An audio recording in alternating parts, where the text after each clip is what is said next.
गांव का मंजर, सुबह का वक्त। सूरज की पहली किरणें खेतों पर पड़ रही हैं। किसान रामू मेहनत से खेत में हल चला रहा है। दूसरी तरफ गांव का शिवा दरख्त के नीचे बैठा ताश खेल रहा है और कहता है, किस्मत में होगा तो बगैर मेहनत सब कुछ मिल जाएगा। कुछ लोग समझते हैं कि किस्मत ही सब कुछ है और कुछ मानते हैं कि मेहनत ही असल सरमाया है। लेकिन हकीकत यह है, जब मेहनत और किस्मत मिलती हैं तभी कामयाबी मिलती है। दो सोचें। खेत का मंजर। रामू सुबह से शाम तक मेहनत कर रहा है। शिवा गांव की चौपाल पर बैठा आराम कर रहा है और कहता है, मैं मेहनत क्यों करूं? मेरी किस्मत अच्छी होगी तो सब कुछ खुद ही मिल जाएगा। किस्मत पर भरोसा करना आसान है, लेकिन मेहनत पर भरोसा करने वाला ही आगे बढ़ता है। मौके की खबर। गांव में ऐलान होता है, शहर से ताजिर आएगा और अच्छा अनाज खरीद कर ले जाएगा। गांव वाले खुश हो जाते हैं। रामू मेहनत बढ़ा देता है। शिवा हंसते हुए कहता है, जब ताजिर आएगा तब किस्मत मेरा साथ देगी। तैयारी।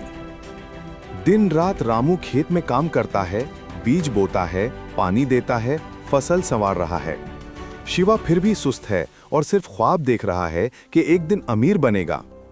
मेहनत करने वाला मौके को पहचान कर तैयार होता है, लेकिन सिर्फ किस्मत पर भरोसा करने वाला मौका खो देता है। ताजिर का आना। ताजिर गांव में आता है और कहता है, मैं सबसे अच्छी फसल खरीदूंगा। गांव वाले अपनी फसलें दिखाते हैं। रामू की फसल सब्ज और चमकदार है। शिवा के पास दिखाने के लिए कुछ नहीं। कामयाबी और नाकामी। ताजिर रामू की पूरी फसल खरीद लेता है और अच्छी कीमत देता है। गांव वाले रामू की मेहनत की तारीफ करते हैं। शिवा दूर खड़ा उदास है और बड़बड़ाता है, शायद मेरी किस्मत ही खराब है। सबक का लम्हा।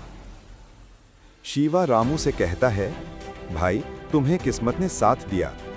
रामू मुस्कुराकर जवाब देता है, किस्मत तो सबकी होती है, लेकिन किस्मत तभी चमकती है जब मेहनत उसका हाथ पकड़ती है। मेहनत के बगैर किस्मत भी सोई रहती है। जो मेहनत करता है किस्मत उसका साथ देती है। सबक का लम्हा। शिवा रामू से कहता है, भाई तुम्हें किस्मत ने साथ दिया।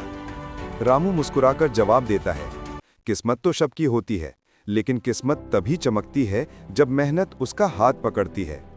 मेहनत के बगैर किस्मत भी सोई रहती है। जो मेहनत करता है किस्मत उसका साथ देती है। तब्दीली की शुरुआत। शिवा अब अपनी गलती समझता है और आहिस्ता आहिस्ता खेत में काम शुरू करता है। इब्तिदा में मुश्किल होती है, लेकिन रामू उसे सिखाता है। धीरे धीरे शिवा मेहनती बन जाता है। इख्तिताम। शाम का मंजर। सूरज डूब रहा है। रामू और शिवा खेत के पास खड़े हैं। दोनों मुस्कुराकर आसमान की तरफ देखते हैं। किस्मत खुद ब खुद नहीं बदलती। जब मेहनत शामिल होती है तब किस्मत साथ देती है। लिहाजा मेहनत करो, किस्मत खुद तुम्हारे कदम चूमेगी।